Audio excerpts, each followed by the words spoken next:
c'est la mort civile. Certes, il sera libre aujourd'hui, mais cela n'est pas plus important. Ce que nous dénonçons, c'est la gravité de la décision qui a été prise. Aujourd'hui, il est clair que le chemin qu'arpente notre pays est un danger pour toutes les libertés. Et c'est un constat aussi que le pays n'a rien à faire de toutes les conventions internationales qu'il a eu à signer. La décision prise contre Assane Diouf est de le mettre en liberté, mais aussi de le discréditer en le présentant comme un malade mental, puisque le tribunal a demandé à ce qu'il se soumette à des examens psychiatriques. Mais le tribunal n'a pas pris des dispositions appropriées pour que cela puisse se faire.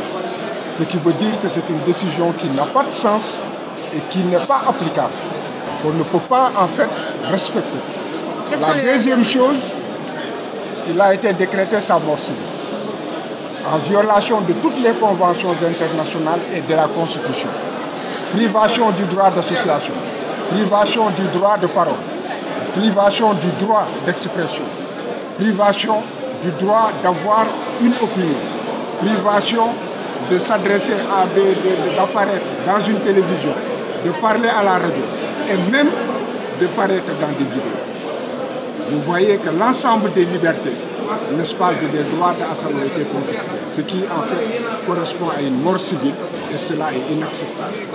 Cela veut dire en clair que nous allons interjeter appel et je pense que cette décision, on la soumettra aussi au comité des droits de l'homme. Parce qu'il faut que l'on sache que ce pays obéit à des règles, à une constitution et que ce pays n'est pas isolé, qu'il est dans un concert de nations et qu'il y a des chartes qu'ils se doivent de respecter.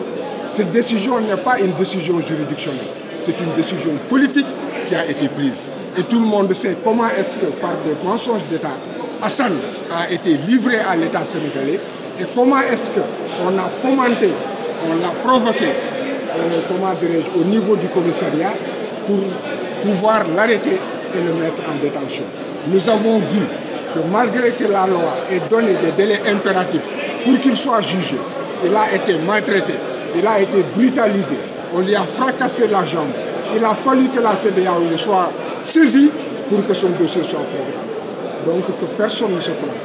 Aujourd'hui, ce qui arrive à Assane peut arriver à n'importe quel citoyen. Demain, toutes les libertés de ce pays peuvent être confisquées.